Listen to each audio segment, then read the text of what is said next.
Amma 7th anniversary Dhamaka offers. Shop 599, win 777 exclusive prizes. WhatsApp లో order చేయండి, gift పట్టండి.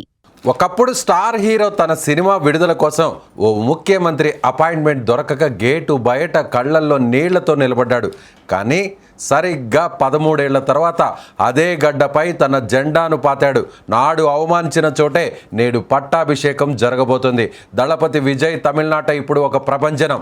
కేవలం వెండితెరపైనే కాదు, ఇప్పుడు ఏకంగా తమిళనాడు రాజకీయాల్లో అజేయ శక్తిగా ఎదిగిన విజయ్ రాజకీయ ప్రస్థానం వెనుక ఒక కన్నీటి చరిత్ర ఉంది. ఇది ఒక సినిమా కథ కాదు, అంతకు మించిన పొలిటికల్ థ్రిల్లర్. సరిగ్గా 2013 సంవత్సరం విజయ్ కెరీర్ పీక్లో ఉన్న సమయం అది. తలైవా సినిమా విడుదలకు సిద్ధమైంది. అయితే ఆ సినిమా పోస్టర్ మీద ఉన్న టైమ్ టు లీడ్ అనే ఒక చిన్న ట్యాగ్ లైన్ అప్పటి ముఖ్యమంత్రి జయలలితకు కంటి మీద కునుకు లేకుండా చేసింది. విజయ్ రాజకీయాల్లోకి వస్తే తన అధికారానికి ముప్పు అని భావించిన ఆమె తన రాజ్యాధికారాన్ని వాడుకొని ఆ సినిమాను తమిళనాడులో నిలిపివేసింది. బాంబు బెదిరింపుల సాకుతో థియేటర్ల వద్ద భయానక వాతావరణం సృష్టించారు. ఒక రకంగా విజయ్ని రాజకీయంగా పుట్టక ముందే తుంచేయాలని చూశారు. సినిమా ఆగిపోవడంతో 100 కోట్లు నష్టపోతున్న నిర్మాతలను చూసి విజయ్ తల్లడిల్లిపోయాడు. నేరుగా జయలలితను కలిసి బతిమలాడదామని కొడనాడు ఎస్టేట్కి వెళ్ళిన విజయ్ని ఆమె కనీసం గేటు లోపలకు కూడా రానివ్వలేదు. తన తండ్రి ఎస్ఏ చంద్రశేఖర్తో కలిసి వెళ్ళిన ఆ స్టార్ హీరోని ఎండలో గంటల తరబడి నిలబెట్టింది. అపాయింట్మెంట్ ఇవ్వకపోగా కనీసం మాట్లాడేందుకు కూడా ఎవరిని పంపలేదు. అది కేవలం విజయ్కి జరిగిన అవమానం కాదు, తమిళ సినీ రంగానికే జరిగిన అవమానంగా అభిమానులు నేటికి గుర్తు చేసుకుంటారు. విజయ్ని ఆర్థికంగా దెబ్బతీసేందుకు పన్ను మినహాయింపులు కూడా సినిమాకు నిరాకరించారు. వేరే రాష్ట్రాల్లో దేశాల్లో రిలీజ్ అయినా సొంత రాష్ట్రంలో మాత్రం సినిమాను రిలీజ్ కానికుండా అడ్డుకున్నారు ఆనాటి ముఖ్యమంత్రి జయలలిత.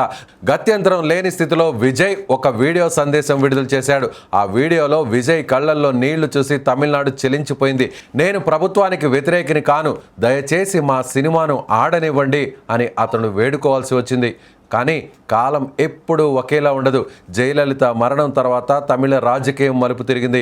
నాడు ఏ గేటు బయట అయితే విజయ్ని నిలబెట్టారో నేడు అదే తమిళనాడు ప్రజలు అసెంబ్లీ గేటులు తెరిచి అతన్ని ఆహ్వానిస్తున్నారు. 2026 ఎన్నికల ఫలితాల్లో విజయ్ నేతృత్వంలోని టీవీకే ఏకంగా 107 స్థానాల్లో గెలుపొందింది. జయలలిత వారసత్వ పార్టీ అయిన అన్నా డిఎంకేను 3వ స్థానానికి నెట్టేసి ఒక కింగ్లా ఎదిగాడు. నాడు ఆపాలని చూసిన శక్తులన్నీ నేడు విజయ్ వేగాన్ని చూసి వణికిపోతున్నాయి.